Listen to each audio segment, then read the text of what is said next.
Hey, what's going on, everyone? Today we're talking about bunting to break up no hitters. This just happened. Reds against the Guardians. It was the top of the seventh, 2-0 Guardians. And the Reds go for a bunt. So we've got a no hitter, we get a bunt, nobody out, leading off the seventh, breaks up the no hitter, and the crowd is not happy about it. And so let's talk about this. And I want your opinions in the comment section below. Also, let me know in the comment section below. I'm not using a microphone today, just got a new iPhone and we're checking out the audio. Apparently, it's supposed to be really good audio. Let me know if you like it. If you don't like it, put in the comment section below. Okay, so let's get back to bunting the breakup no hitters. This is an unwritten rule. I used to get yelled, not just me, we all used to get yelled at about this back in the day from our old school managers and coaches. You never bunt to break up a no hitter. And the opposing team, if you do, they might drill the next guy. They might drill you the next game if you try to bunt to break up a no hitter. Okay, so let's start off with this. In this situation, I'm perfectly fine with the bunt. It's a close game. It's 2-0. It's the seventh inning. We have a long ways to go. We're trying to win the game. I personally don't give a shit about your no hitter. So I'm going to try to break that up and score runs any way that I can. So when should you be able to bunt and when shouldn't you be able to bunt? Now, a lot of people will say you should be able to bunt whenever you want. It's a free country. A bunt's a perfectly fair play. And again, the objective is to score runs and come back and try to take the lead. So you should be able to bunt whenever you want. And I personally agree with that. We'll talk about how maybe I didn't back in the day because I was brainwashed. But I personally now, I agree with that. If bunting is your best chance to get a hit, right? It's not like some crazy play. It's a fair play. The defense can defend it. The defense can crash their third baseman and their first baseman. They can take the bunt away and they can say, go ahead, buddy, either bunt it right to us or try to hit it past us. So they can defend it.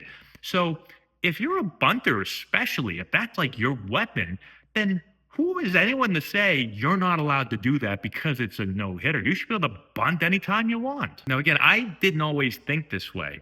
I used to think differently. Now, a lot of it was just being brainwashed by our coaches and the way that it used to be told or taught, and it might still be that way in certain places, is that if the game is really close, you can bunt. But if the game is not close, like if you're up by 4 or 5 and it's like the ninth inning, well, then you don't bunt. And I've seen it happen before plenty of times while playing that somebody will try to bunt to break up a no hitter. And I've even seen it happen in close games. And people start screaming at people. Like I've seen pitchers MF the hitter. I've seen managers and coaches MF the hitter. Like people get really, really offended when you try to bunt to break up a no hitter.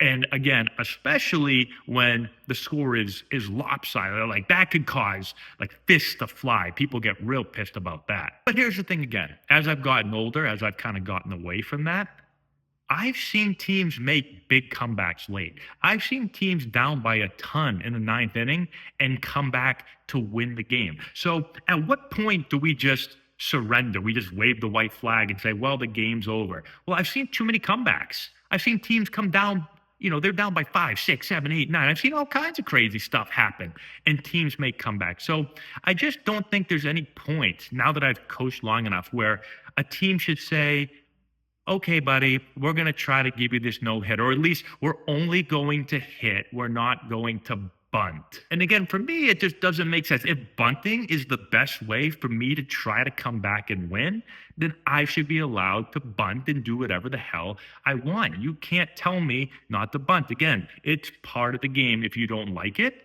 then stop it. There's plenty of ways to defend it. Because again, I'm not on your team.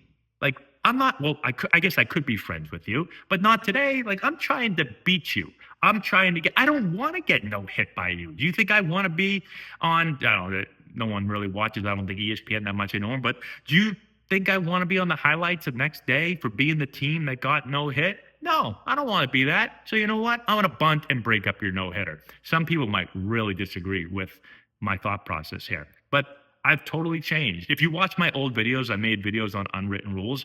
I probably had this in there as an unwritten rule. Don't bunt to break up a no hitter. That was a long, long time ago, like right when I got out of pro ball. I've just been out of it too long now. And I think you should be able to bunt to break up a no hitter if that's your best option. So Let me know what you think in the comment section below. Subscribe to the channel, hit the notification bell, give it a thumbs up, all that good stuff. And we'll talk to you later.